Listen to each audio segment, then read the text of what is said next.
பின்னாடியே சோல்ஜர்ஸை அனுப்பி அவரை கொல்ல பிளான் பண்ணாங்க. அதே நாள் அந்த குழந்தைங்களையும் இந்த நாட்டை விட்டு அனுப்புறதுக்கு தன்னோட சோல்ஜர்ஸை அனுப்பி ஏதாவது செய்ய சொல்லி அனுப்பி வச்சாங்க.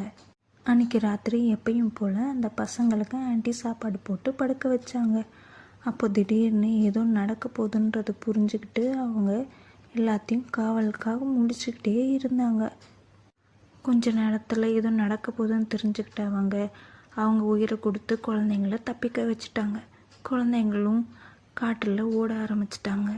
சின்ன வயசில் அந்த டிராகனால் தூக்கிட்டு வரப்பட்ட குழந்தை அந்த பையன்றதுனால அந்த பையனோட அப்பாக்கிட்டே போகலான்னு அந்த குழந்தைங்க முடிவு பண்ணாங்க.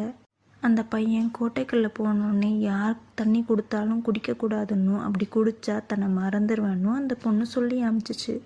ஆனால் அந்த பையன் கோட்டைக்குள்ளே போனோடனே தன்னை மறந்து தாக்கத்தினால அங்கேருந்து தண்ணியை குடிச்சிட்டான். அவன் குடித்ததோடனே பழசெல்லாம் மறந்து போயிட்டான். உடனே அங்கே இருந்த ராஜாவும் ராணியும் தன்னோட குழந்தை கண்டிச்சதில் சந்தோஷப்பட்டு அவனை கொஞ்ச ஆரம்பிச்சிட்டாங்க. ரொம்ப நேரம் ஆகியும் அந்த பையன் வராததுனால உள்ளே என்ன நடந்திருக்குன்னு புரிஞ்சுக்கிட்டு அந்த பொண்ணு காட்டிலே ஒரு வீட்டில் வேலைக்காக சேர்ந்துட்டா. அந்த வீட்டில் ஏற்கனவே 2 பொண்ணுங்க இருந்தாங்க.